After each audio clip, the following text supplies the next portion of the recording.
그러네요. 너무 좋아. 이거 그림 그리는 사람들이 부러워할 만한 작업실 같아요. 예. 환경이 되게 중요하다고 생각해 갖고요. 항상 이렇게 작업실 할 때마다 식물도 좀 키우고 이렇게 새도 방금 날아다니고 이런 거 그 환경 속에서 좋은 예술 나온다고 생각하거든요. 그래서 이 작업실이 뭐 끝나도 임대가 끝나도 다른 데 가서 이제 좋은 나만의 이제 임대하는 게 아니고 좀 사서 하고 싶은 마음이 지금 있습니다. 지금 신동훈 작가님 하면 뭐 이 지역의 미디어 아트에 뿌리를 심으셨다. 네, 그래서 아주 이 최근에 미디어 아트가 많이 지금 그래도 활성화되는 편인데 거기 기여하신 그 부분이 굉장히 크다고 알고 있어요. 근데 요즘에는 좀 친숙해졌는데 옛날에는 미디어 아트가 그렇게 사람들한테 많이 알려지지 않았잖아요. 근데 미디어 아트를 제일 처음에 접하게 되신 계기가 어떻게 되는지 궁금해요. 계기는 실은 이제 퍼포먼스 시작하다가 학생 때요. 뭐 광주에 계시는 많은 퍼포머들도 그때 다 만났고 그래서 오래됐죠. 저는 퍼포머들을 굉장히 많이 알고 있거든요. 어렸을 때부터 해가지고. 그래서 언제 어렸을 때라면 몇 살?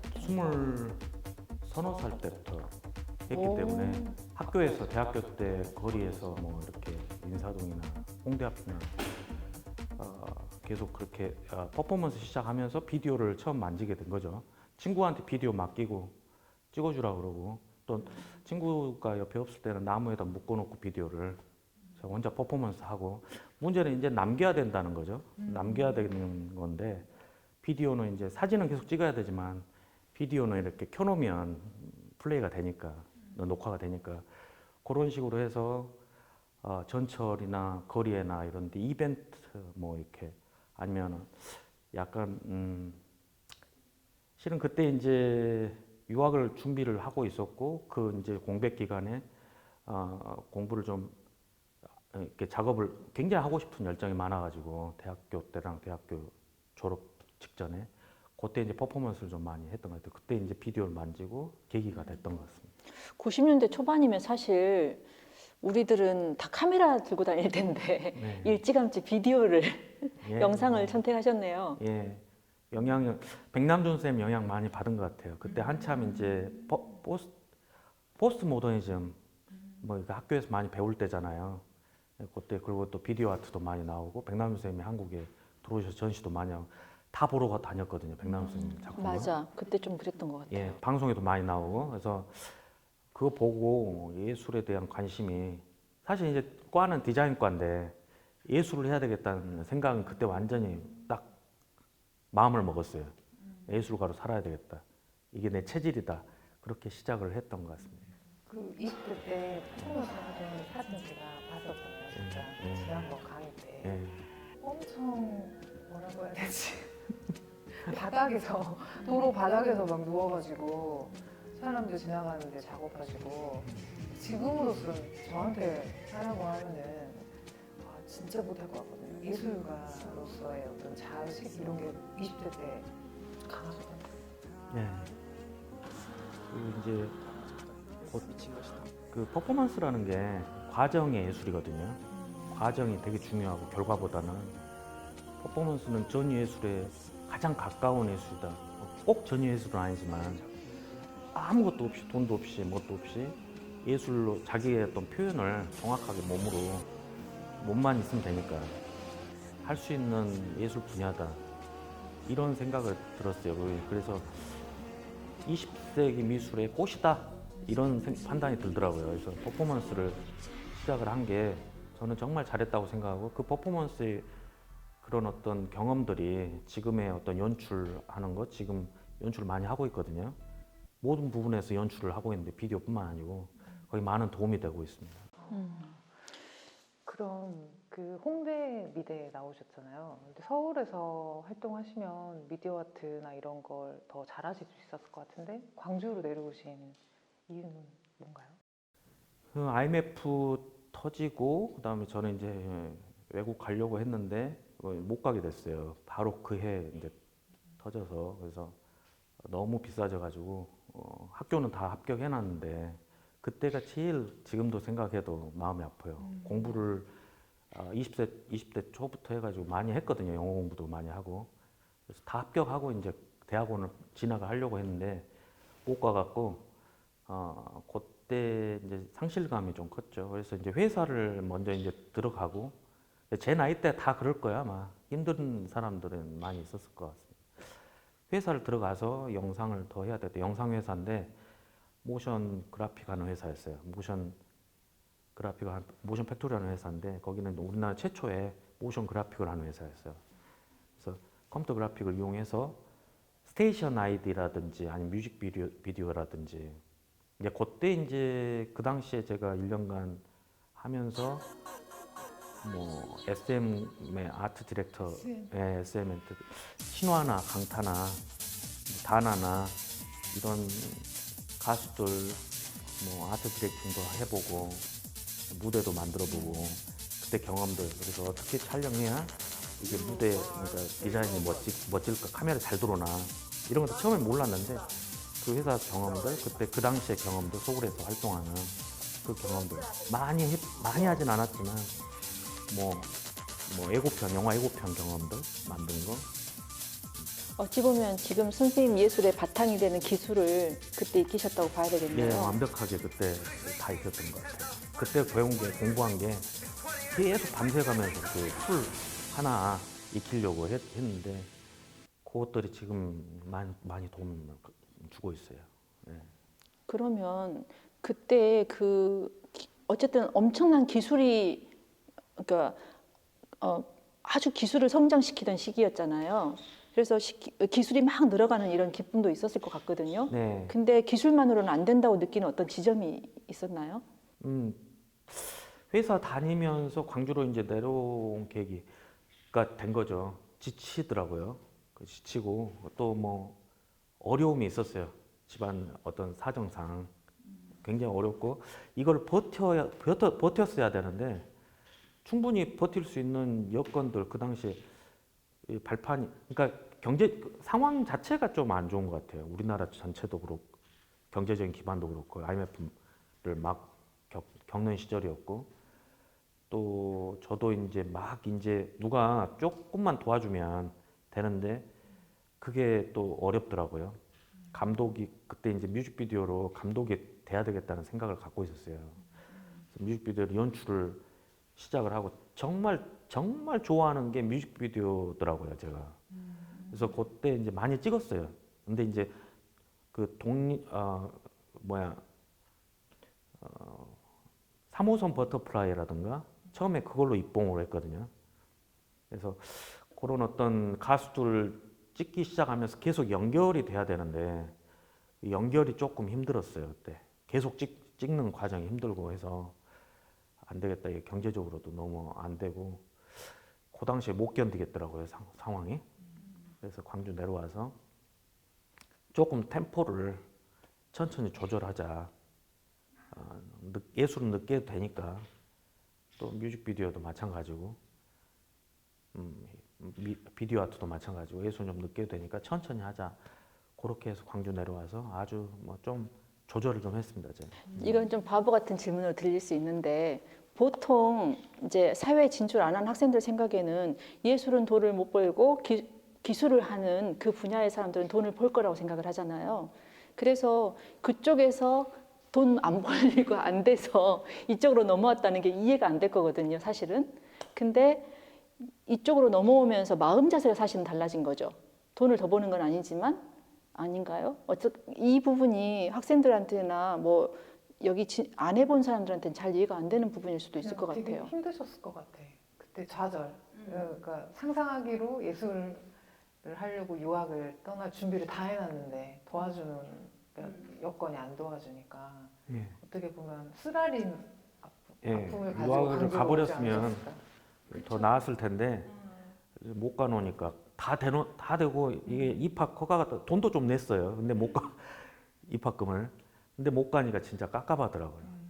예, 그 지금 조금 그게 제일 마음에 걸리는데 어쩌겠어요. 상황이 그러는데. 그래서 예술을 아무튼 예술가로서 예술은 해야 되니까 뭐 광주에서 했고 지금 이제 느끼기는 예술을 하면 돈을 벌기는 어려워요. 그거는 사실이에요. 선생님, 저는 궁금한 것 중에 하나가 아까 선생님 말씀하시던 거에서 저 비디오 작업이 되게 재밌었다고 했잖아요. 예, 근데 그 비디오 작업에서 이쪽으로 건너오게 된 선생님의 어떤 그런 계기가 있지 않았을까? 내면적인 계기든 아니면 그런 게 좀 개인적으로 궁금합니다. 아, 천이. 예? 천이. 아, 나는 그런가요? 예술 가장 그 아방가르드적 예술을 한다. 아, 그런 건가요? 그게 어머님이 아프셨어요. 어머니 아프셔가지고 이렇게 갑자기 아프시니까 IMF고 제가 미국으로 가려고 하니까 갑자기 쓰러지시는 거예요. 그러니까 이게 신호다. 가지 말라는. 예. 지금도 잘 어머니는 계세요. 근데 삶이 달라지셨군요. 그때 이제 쓰러지시고 많이 안 좋으셔가지고 그때는 안 되겠다. 이게 내 욕심으로 내 욕망으로 미국 갈 수 없다.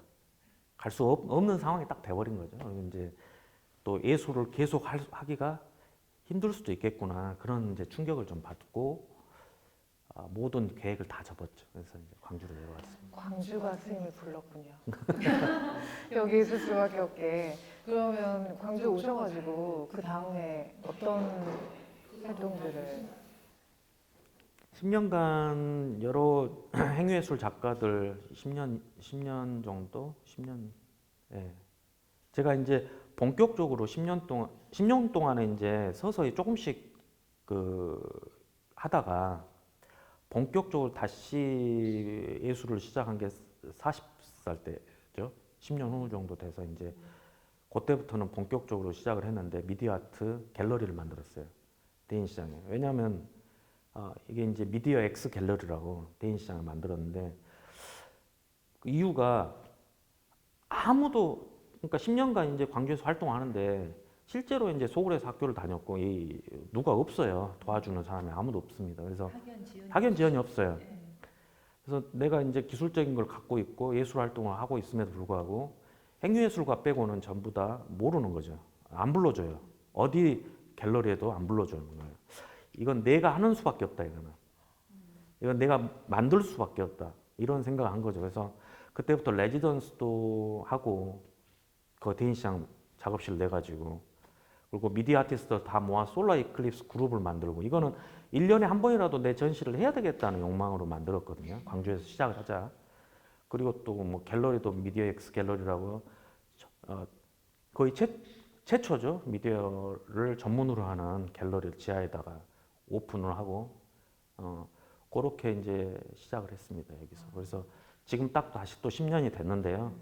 그 과정에서 또 이제 뭐 좀 하다가 결과적으로 이제 갤러리는 그만뒀지만 또 팀도 만들고 또 미디어 아트에 대해서 계속 열심히 하고 있습니다. 지금.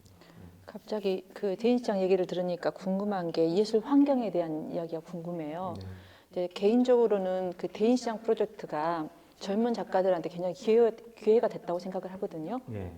그러니까 그때 모여서 작업을 하면서 이제 서로 얼굴도 익히고 작업 스타일도 익히고 그러면서 같이 작업도 해보고 부딪히고 이런 기회가 됐다고 생각을 해요. 그리고 그 계기로 지금 굉장히 광주에서 활동을 많이 하는 작가들이 대인시장 출신들이 많잖아요. 예. 그래서 이제 그 프로젝트가 지금은 이제 조금 시들하다고 표현해도 되나? 네. 아무튼 좀 그런데 이제 앞으로 또 다른 그런 환경들을 만들어가는 것도 중요하잖아요. 그런 식의 어떤 환경들. 그러면 선생님이 경험이 있으시니까 어떤 환경이 필요하겠다 이런 게 있으실 것 같아요. 하고 싶은 이야기가 이제 많은데 광주문화재단, 광주시, 여타 지금 ACC, 또 비엔날레. 광주는 문화적으로 굉장히 그 하드웨어적인 것들을 그래도 어느 정도 잘 갖추고 있고요. 또 건물들 우리가 활동할 수 있는 공간들도 많이 있고 그런 셈이에요. 근데 그거를 활용을 잘 못하는 거죠. ACC도 마찬가지고 너무 촌스럽게 보는 거예요. 광주 작가들을. 국립이다 보니까 이제 전국에 있는 작가들 상대해야 돼서 그럴 수도 있겠지만 마인드 자체가 그런 것들이 좀 깔려 있다. 몸집을 좀 키우고 싶은 그런 욕구일까요? 아니죠. 이제 촌스럽게 보는 거죠. 광주 예, 작가들을 좀 여기는 지역 띄워줘야 작가야 되는데. 이렇게 예, 생각을 하는 거죠. 예. 큰 물에서 노는 애들이 예. 아니야 일테면.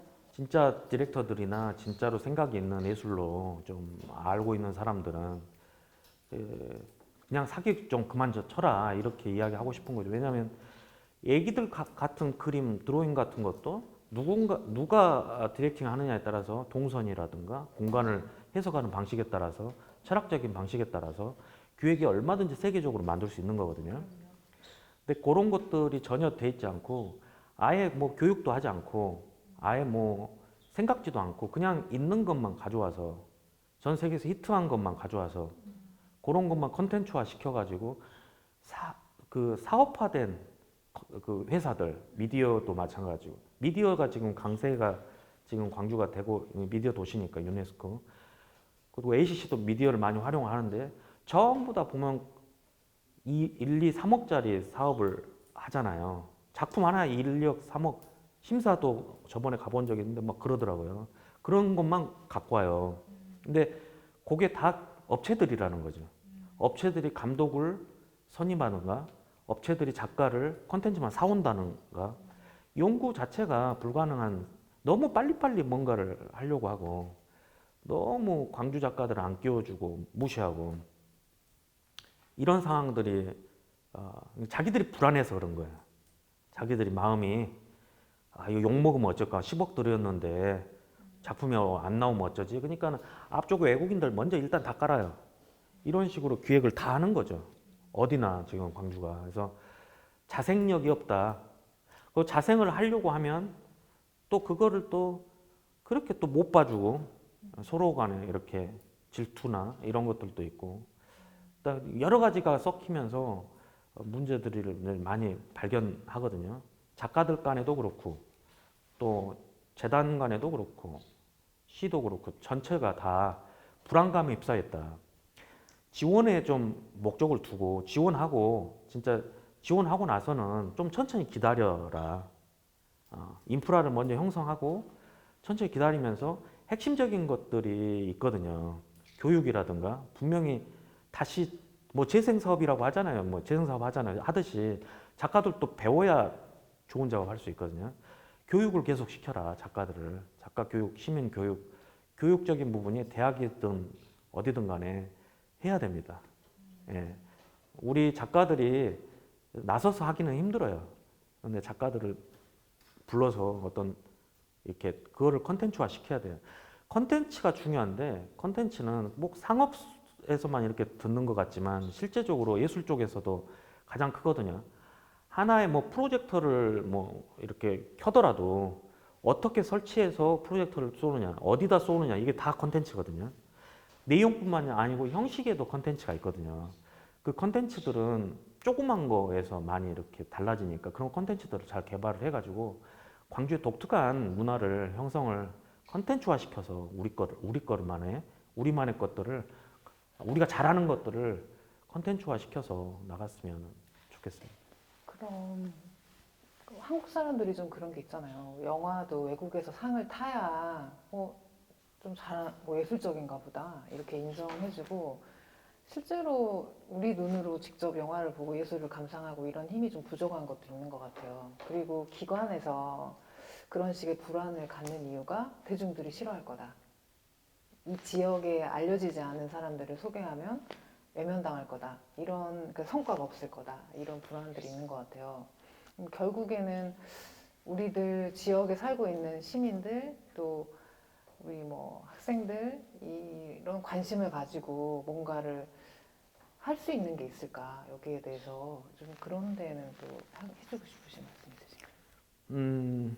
담양이나 이런 데 가보면 뭐 레지던스도 많고 또 뭐 그 공장도 이렇게 매입해가지고 이렇게 활성화시키기도 하고 등등 여러 가지 이제 지역들은 그렇게 쉽게 그걸 접근하잖아요. 근데 이제 광주는 그런 것들이 좀 부족한 것 같아요. 조금 더 잘잘하게 너무 뭐 큰 거 프로젝트 하려면 불안하니까 하지 말고 잘잘하게 좀 쪼개가지고 이거 뭐 좀 돈 없어지더라도 상관없을 정도로 그 정도로 해서 베이스를 좀 많이 탄탄하게 계속 좀 가져가면 좋을 것 같아요. 진짜 저도 꿈꾸는 바. 그래서 공간도 좀 매입해서 대인 시장도 공간 매입 안 했기 때문에 일어난 현상 지금 다 사라져 버렸잖아요, 작가들이. 저는 그 문화단체를 했었거든요. 예. 근데 문화단체를 하면서 가장 많이 느꼈던 것 중에 이제 비슷하게 작가들하고 비슷하게 느꼈던 부분이 있는데 그 일테면 대인시장 프로젝트를 아까 우리가 얘기했듯이 그런 공간들도 양림동이라는 공간들 이런 공간들이 지금 거의 상업화돼 버렸잖아요. 근데 이제 이런 공간들이 그러니까 지금까지 지원은 대부분 프로젝트 지원이었거든요. 돈을 주고 이 프로젝트를 해라. 그러면 그걸 수행하고 음악 쪽도 마찬가지고 미술 쪽도 마찬가지예요. 프로젝트 지원인데 저는 아주 오래전부터 프로젝트 지원이 아니라 공간 지원을 했으면 좋겠다는 생각을 했었습니다. 그래서 공간 지원을 해서 어떤 공간, 일정 공간들을 예술촌을 만들어 놓고 거기에 입주를 시키는 거죠. 그러니까 뭐 미술인이건 음악인이건 저는 섞어놔야 된다고 생각해요. 미술인, 음악인 이게 아니라 어떤 예술 공간이 있으면 거기에 다양한 기획자도 들어가고 이렇게 그쪽 분야에 함께 일할 수 있는 사람들이 섞여 있어야 아주 다양한 것들이 생각지도 않은 것들이 나온다고 생각하거든요. 인문학자도 들어가고. 그렇죠. 인문학자도 들어가고 인문학자 들어와야죠. 그래서 그렇게 어떤 섞여 있는 뭔가가 시너지가 발생할 수밖에 없는 어떤 공간을 구성하는 게 중요하고 거기 공간을 주는 방식을 논의해야 된다고 생각을 해요. 그러니까 돈을 프로젝트에 쓰지 않았으면 좋겠어요. 그 공간을 시가 가지고 있어야 되고 그 시가 가지고 있는 공간들에 이 예술가들이 아주 마음 놓고 와서 공간을 쓸 수 있게끔 여러 가지 지원책들 이런 것들이 좀 됐으면 좋겠다는 생각을 했었습니다. 맞는 말씀. 호랑가시 양림동 호랑가시 아트 폴리곤 같은 경우도 다원 예술 쪽이라 그렇게 활성화되고 있다고 생각하거든요. 다원적인 것들과 함께 이렇게 융합하는 그런 시대이기 때문에 좀 그런 작가들이 많이 모일 수 있는 공간들을 많이 활성화시켜야 한다고 해요. 네, 그게 이제 우선적인. 그럼 좀 이제 미디어 아트도 좀 얘기를 해보면 최근에 여순항쟁 퍼포먼스를 작업하셨잖아요. 근데 그 작품 보니까 차도 앞에 지나가고 아마 거리에서 벽에다가 천을 걸어놓고 쏘아서 작업을 하시고 그다음에 앞에서 퍼포먼서가 뭔지 모르겠지만 그 빨간 물감 같은 거 아마 그거를 뒤집어 쓰기도 하고 그 하더라고요. 근데 미디어 아트도 아니고 저게 전시 공간도 아니고 뭘 하는 건가 지나가는 사람은 되게 신기했을 것 같아요. 근데 어떤 작품의 의미 이런 거 좀 설명해 줄 수 있을까요? 저는 오디오 비주얼 퍼포먼스, 오디오 비주얼 공연 이런 것들이 하나의 콘텐츠죠. 베를린 아토널이나 유럽 쪽의 뭐 앙갱레뱅의 디지털 비엔날레나 이런 것들 보면은 제가 이제 초청돼서 앙갱레뱅에서 공연도 하고 왔는데요. 거기는 어떤 그런 콘텐츠 그런 류의 오디오하고 비디오하고 같이 하거나 그다음에 공연을 퍼포먼스하고 같이 하거나 이런 것들을 되게 활성화돼 있고요. 이게 이제 라이브 아트거든요.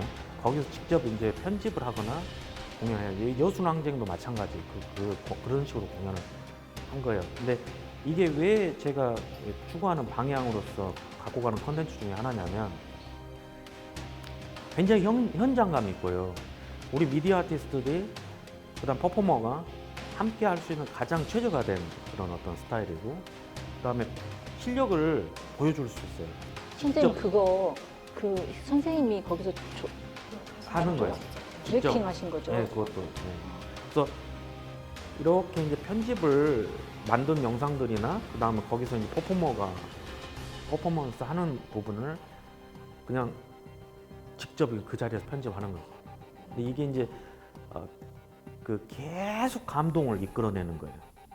보는 사람으로 하여금 클라이막스를 준다기보다는 어떤 부분에서 계속 볼 때마다 계속해서 처음부터 끝까지 한편의 어떤 감동을 계속 연속해서 주는 클라이막스를 계속 주는 방식으로 이렇게 편집을 하는 거죠, 그 자리에서. 관객하고 그때 상황에 맞게 예, 호흡을 하면서 예, 그러니까 퍼포머가 화면에 등장했다가 또 화면에서 빠지기도 빠지고. 하고 예. 이런 것들이 그 감동을 줄 때 바로바로 그 빠지고. 상황을 파악해서 이렇게 하시더라고요. 예, 예. 그게 좀 인상적이었어요, 저도. 네, 그래서 이게 라이브적인 거기 때문에 굉장히 연습도 많이 필요하고 감각이 있어야 되고, 그래서 그런 퍼포머들이 그런 어떤 라이브 하는 분들이 꽤 있어요. 예. 그래서 그런 분들하고 같이 함께 하는 게 너무 즐겁고, 저는 그래서 기획을 할 때 16년 미디어 페스티벌 감독할 때도 한 25명의 어떤 오디오 비디오 작가들, 퍼포먼스 작가들 이렇게 30명 정도죠. 퍼포먼스 작가까지 합치면 그렇게 30명 정도를 모시고 그런 라이브, 아트 라이브라는 주제로 그런 라이브를 공연한 적도 있어요. 그래서 지금도 계속 제가 이렇게 사람들이 잘 몰라서 그런 분야를, 외국은 그게 너무 즐겁거든요. 아토놀이라고 한번 유튜브 쳐보시면, 베를린 아토놀이라고 보시면 영상도 나가실 겁니다. 보시면은 굉장히 그 창의적인 작가들의 어떤 라이브 아트를 보실 수 있고, 그걸 또 예술을 갖다가 프로젝트의 그 어떤 설치들, 그다음에 뭐 비디오 설치를 통해서 굉장히 창의적인 어떤 설치를 통해 가지고 콘텐츠화 시키는 작가들의 어떤 모습들을 해마다, 앵갱 레벨도 그렇고 해마다 바꾸면서 키네틱하게 하기도 하고, 어쩔 때는 뭐 비디오 아트 보여주기도 하고, 라이브 아트 하는데 빛으로 막 이렇게 왔다 갔다 하면서 뒤에 그림자가 음악에 맞춰서 막 움직이게 하기도 하고, LED가 있으면 LED 왔다 갔다 하면 저 아티스트 그림자가 뒤에 비칠 거 아니에요. 그걸로 막 음악 하기도 하고, 굉장히 멋진 다양한 비디오 아트를 현장감 있게 현장에서 조명 아트와 함께, 라이트 아트와 함께 보여줄 수가 있거든요. 그래서 근데 너무 불모지 없어요, 광주가. 전국에서도 그런 거는 별로 없죠. 그 선생님 거기서 보면 이제 앞에 출연해서 하시는 퍼포머가 있잖아요. 예, 그러면 그분하고 이제 같이 작업하시는 거잖아요. 예. 그럼 뒤에 화면이나 이런 것들은 다 선생님이 만드시죠. 네, 네, 그럼 그 화면과 이게 서로 상의돼야 되는 부분이죠. 예. 퍼포머랑 어떻게 진행할 것인지. 다 이야기 그러면 되고, 이제 대체적으로 선생님이 전체적인 디렉팅을 하시겠네요. 예. 아, 그래서 그렇게 하시는구나. 보통 이제 오디오 비주얼 아티스트들이 단체로 공연을 하게 되면 쭉 이렇게 길게 자기 컴퓨터 다 놔두고 하면서 쭉 빠지거든요. 이제 그런 것도 이번에 이제 저 교육대 이제 하면서 공연하면서 광주에서 제가 교육을 계속 하면서 하는 이유는 없기 때문에. 저는 없기 때문에. 학생들 데리고 하셔도 예. 너무 재밌을 것 같아요.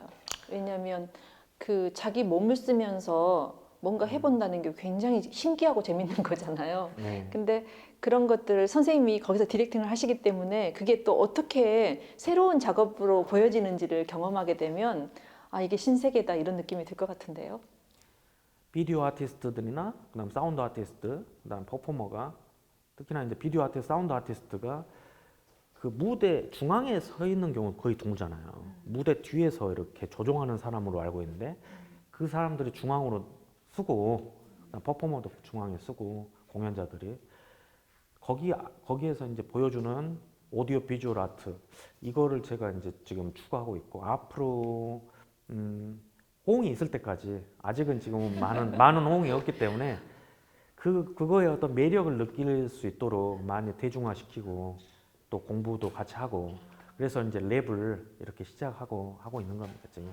선생님 호응이 굉장히 빠른데 제가 바로 지금 하고 싶어요. 네, 이제 그 예, 보시는 분들은 SNS에 아마 이제 홍보 올라가. 예. 근데 홍보를 하기 전에 이게 마감이 되더라고요. 홍보하려고 포스터 만드는 마감돼 버리니까. 제가 봤을 때는 젊은 홍보할 수 분들은 이게 굉장히 자기 몸을 써서 한번 해보고 싶을 것 같은데요. 대다수의 사람들이. 네. 그러니까 그 최근에 이제 어떤 예술 장르도 다양한 방식으로 확장이 되잖아요. 예전 같으면 이러이러한 사람들이 예술가라는 게 있었는데 그 범위도 확장되고 장르도 확장되는 것 같아요. 근데 그런 부분에서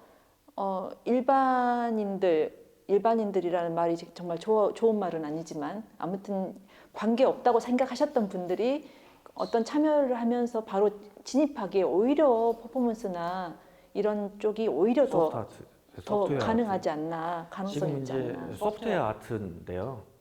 이 완전히 이거는 이제 비디오 아트 이쪽이 컴퓨터 아트잖아요. 이거는 미대 지금 20세기 미술 교육에서는 하지 않은 예술이고 지금 교수들이 가르치지 않아요. 그래서 완전히 다른 분야예요. 그래서 교육 자체가 뭐 사설 교육기관은 없어요. 특히나 대학에서 안 가르치는 건 우리나라 없는 거 아시죠? 대학에서 안 가르치면 학원도 없어요. 그렇기 때문에 우리가 지금 교육하고 있는 것들은 어디서 배울 수가 없는 거예요. 미디어 아티스트들이 하는 소프트웨어 아트는 어디서 배울 수가 없는 거죠. 공학적인 건데 비디오 아트를 그 예술을 알아야 돼요. 이 묘한 관계. 그래서 일반인들이 바로 진입하기 너무 쉬워요. 일반인들이 아티스트를 하려면 바로 소프트웨어 아트로 가는 게 제일 맞다고 봅니다. 지금 말씀하신 것처럼. 굉장히 진입이 오히려 쉬울 것 같아요. 예, 지금 뭐 대학 안 나와도 되는가. 우리나라 너무 학벌 사회잖아요. 그래서 그렇게 지금 시작하시면 늦지 않을 거예요. 자녀분들이나 아니면은 아주 어린아이 때부터 시작하면 더 좋고요. 예. 신동훈 작가님이 이 지역에 계신데 전 세계적의 흐름을 염두에 두시면서 되게 선진적인 것들을 소개하고 계시구나. 그래서 제가 이해를 못했구나. 이게 뭐지 이렇게 그러니까 현장에 있었으면 그걸 느꼈을 것 같아. 근데 영상으로 보니까 지금 이 상황도 잘 이해가 안 되고 그냥 생각을 하게 되지 그거를 느끼지는 잘 못하겠더라고요. 전달이 좀 이제 안 되는 부분들이 있는데 근데 방금 말씀 들으면서 미디어라고 하는 게 결국에는 매체라는 뜻이어서 항상 화면이나 아니면 뭔가를 통해서 우리가 접하게 되잖아요. 그래서 이게 예술인가 기술인가 싶기도 하고 좀 아우라가 없다? 그러니까 이 화가가 그려놓은 그림 같은 거 보면 물감의 질감이랄지 그것이 굳어가면서 생긴 어떤 분위기랄지 이게 전달이 되는데 미디어는 투명한 어떤 영상을 통해서 전달되기 때문에 항상 이걸 어떻게 느껴야 되지? 좀 그냥 좀 거리감도 느껴지기도 하고 그런데 방금 얘기를 듣다 보니까 퍼포먼스가 개입을 함으로써 아우라 그리고 현장감 이런 것들을 함께 만들어낼 수 있는 작업이구나. 너무 흥미롭더라고요. 방금 얘기 들으면서 그런 아마 의도에서 퍼포먼스를 꼭 같이 갖고 가시는 건가요? 네. 그리고 이제 기존의 그 20세기 모던한 미술과 지금 21세기 미술은 마인드 자체가 틀리다고 봐요. 뭐냐면 옛날엔 독자적인 아주 독립적이고 독자적이고 창의적이고 유일한 것만 예술로 봤거든요. 근데 지금은 프로세싱이라는 프로그램만 봐도 또 여러 가지 지금 미술 쪽에서 활용하고 있는 코딩하는 프로그램들, 소프트웨어 프로그램 봐도 개발자들이 이미 이렇게 선언을 해요. 공개해라. 니네들이 개발을 했으면 공개해라. 자기들 원하는 바다.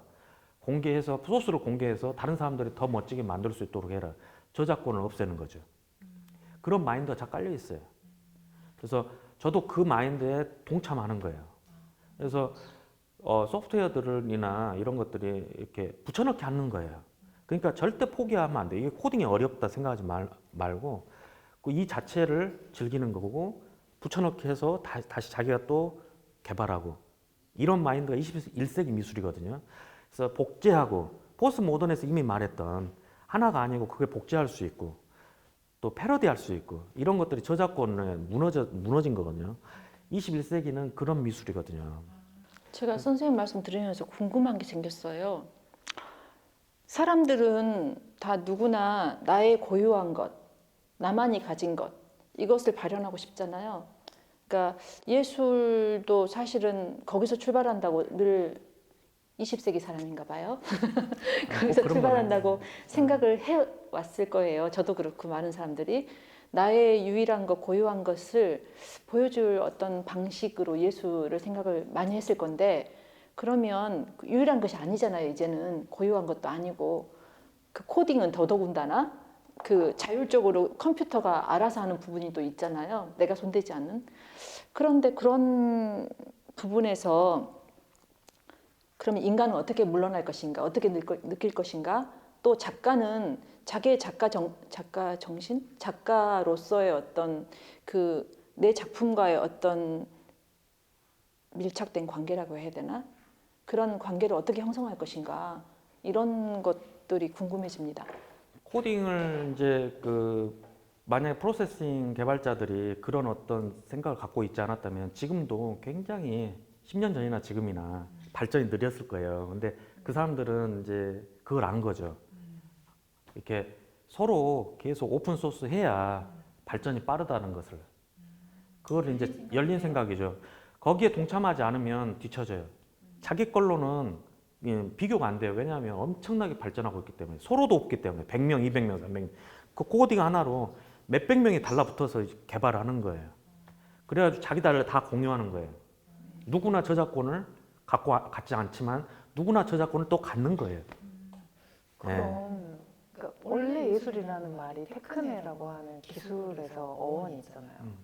그렇지만 이제 17세기로 가면서 순수 예술로 정립이 되고 기술과 분리가 됐는데 이제 최근에는 진짜 예술하고 기술이 밀접해진 것 같아요. 네.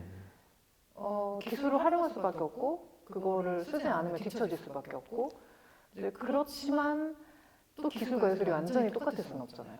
그 기술을 활용하면서도 이것이 예술적인 것, 어떤 예술성을 담재할 수 있는 어떤 부분들은 뭐가 있을까요? 어떤 미디어 아트의 예술성, 아니면 기술을 활용한 예술성. 미디어 아트를 하다 보면 꼭 자기 소스를 가지고 가르치다 보면요. 가르치다 보면 미디어 아트 이제 교육에서 보면 어떤 학생들은 기존에 이제 뭐 유튜브나 이제 무료 소스를 다운 받아가지고 자기 거화 시켜가지고 자기의 감성이나 느낌을 기술을 이용해서 완전히 자기 걸로 쉽게 만들어 5분 만에 그래야 발표를 해요. 너무나 감각적으로. 근데 어떤 작가들은 자기 작품만 넣으려고 해요. 자기 제주도에서 자기가 파도 찍어가지고 해야 되는 거예요. 그러면 가성비가 떨어져요. 일단은 얘는 유튜브에서 받았고 얘는 제주도 가니까 더 좋은 영상 받아서 더 좋은 4K. 자기는 이제 카메라도 없고 핸드폰 찍고 이런 자기 작품으로만 하려는 고집을 가지면 평생 너무 힘든 거예요. 근데 이 기술력이 발달 프로그램들이나 이런 것들을 써서 자기 거화 시키면 누가 한지도 모르게 바꿔놔요 이미.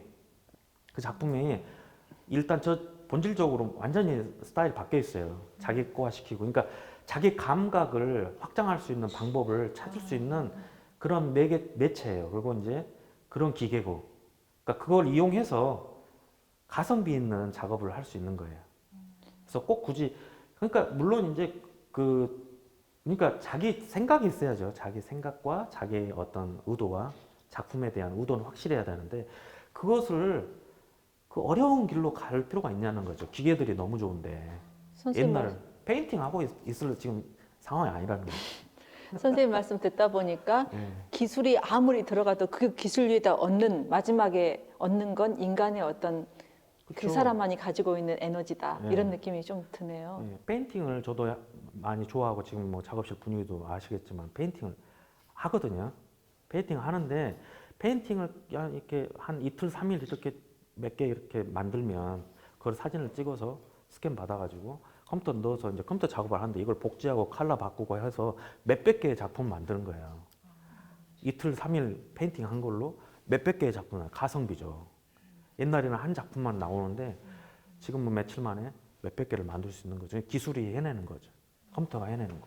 그러면 상업 예술하고 이런 순수 예술 이런 경계는 더 이상 없는 건가요? 그러니까 공장에서 찍어내듯이 계속 비슷비슷한 대중들의 원하는 원트를 충족시켜주는 그런 상품하고 어떻게 보면 예술도 관객들의 호응이나 이런 걸 중요시한다고 하면 그 차이는 별로 없는 건가요? 상업적인 거하고 대중적인 거하고 틀려요.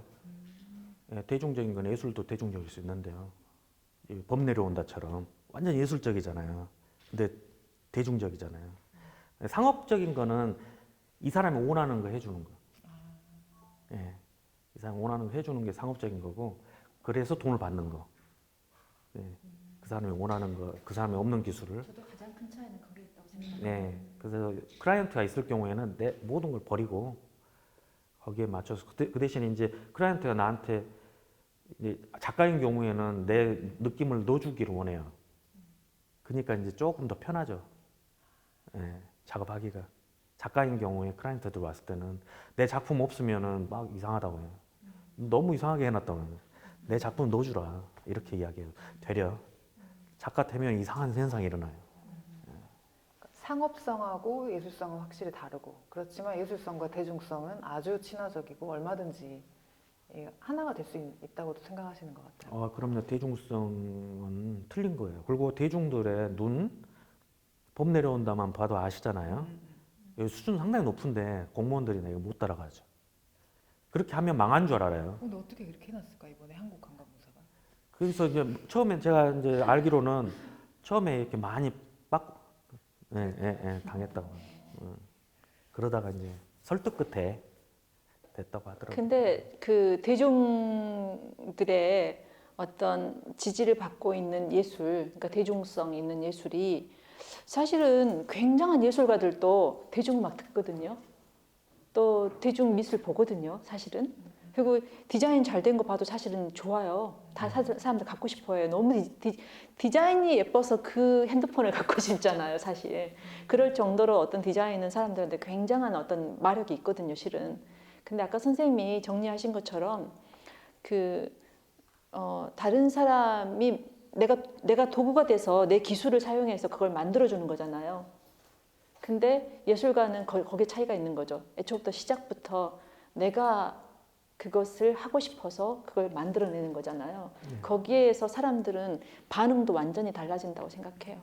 와, 그럼 앞으로 인류가 계속 발전해도 예술은 정말 끝없이 발전해 가겠네요. 어떤 매체가 나오고 기술이 나와도 그걸 가지고 또 자신의 생각과 감각을 투영해내고 또 다른 걸 창조해내고 네. 이건 이어질 수밖에 없겠네요. 예, 점점 더 멋진 세상이 오죠. 선생님, 그러면 기술이 좀 떨어진 사람이 예술에 접근하고 싶을 때는 어떻게 해야 되나요? 포기하셔야 될 것 같은데요. 포기하셔야 20세기 방식인 것 같습니다. 20세기 사람이 좀 하고 싶을 때는 아이디어만 있으면 네. 조수를 써요. 네. 그런 좋은 방법이 네. 인공지능 자기가 못하면 기술을 자기가 못하면 근데 작가들 보면 뭐 인공지능으로 작업하는 사람도 있고 지금 뭐 있거든요. 자기들이 할 줄 몰라요. 다 공장에 아니면 네. 과학자들한테 시켜서 하는 거죠. 네, 제가 지금 그런 20세기 사람인데 21세기 접근하고 싶어서 물어봤습니다. 나중에 전화하세요. 그럼 마지막으로 그 미디어 아트 요즘 되게 관심 많거든요. 영상 제작이나 이런 것도 학생들이 하고 싶어하고 또 일반 시민들한테도 친숙해지고 있는 것 같아요. 미디어 아트 공부하고 싶어하는 그런 사람들에게 조언? 이렇게 접근하면 조금 더 빨리 갈 수 있다. 뭐 이런 거 얘기해 주시면 좋을 것 같습니다. 교육을 하는 사람들은 교육을 계속 좋아하고 하는 것 같아요. 교육자가 있어야 교육생도 있는 거고 또 뭐 물론 이제 학생들이 요구해서 만들어지는 그런 교육이 있는데 그 채널이 한정되어 있어요. 그래서 조금 그거를 어디서 그러니까 이렇게 홍보가 돼서 어떤 교육이 있는지를 일단 정보를 좀 잘 파악을 해야 될 것 같아요. 어디 가면 교육을 받을 수 있는 게 있구나 이걸 좀 잘 알고 있으면 언제 그게 딱 문이 열릴지 모르거든요. 한다고 교육. 그래서 교육을 일단 뭐 많은 돈을 들여서 하는 방법도 있지만 무료 교육이 또 많잖아요. 요즘에 그런 거 해서 돈이 없어도 아주 퀄리티 있는 교육을 받을 수 있으니까 포기하지 말고 자기가 재밌고 하고 싶은 게 마음에 끌리는 게 있다면 좀 SNS 같은 데 찾아가지고 정보를 좀 얻어서 교육을 받으면 혹시 선생님이 하시고 싶은 교육이 있으신가요? 저는 지금 랩을 이번에 이제 운영을 이제 2차례나 시작을 했잖아요. 그래서 교육은 저는 지금 감독하고 있는 창의벨트 사업에도 기획서를 넣었어요. 그래서 교육은 돈도 얼마 들지도 않아요. 예, 그 수십억 중에 조금이지만 그 파급 효과는 어마어마하기 때문에 꼭 제가 아는 한 좋은 선생님들 네트워크 이용해가지고 교육자들과 함께 이렇게 계속 만들어 나갈 예정입니다. 그래서 제 SNS도 한번 계속 관심 있게 봐주시면 홍보를 홍보를 올리겠습니다. 그러면 오시면 유튜브는 구독 신청했습니다. 저도요. 감사합니다. 아, 선생님 저기 그 인문학자랑 만나셨으니까 거기에서 또 시너지가 있을 것 같아요. 어떤 교육에 관한 것에서 예, 확장이 예. 있을 것 같습니다. 예, 맞습니다. 그 최행준 교수님하고도 네, 예, 처음에 교육 기획을 할 때 이렇게 처음 이제 뭐 오래 만난 지 오래됐지만 선생님이 이렇게 이야기하시는 거 보면 많이 배웠거든요. 역시나 인문학자들이 말씀하시는 게 틀리구나. 그래서 다르구나. 다르구나. 공부를 저도 많이 해야겠다 이런 생각을 했습니다. 같이 해서 이건 자릅시다.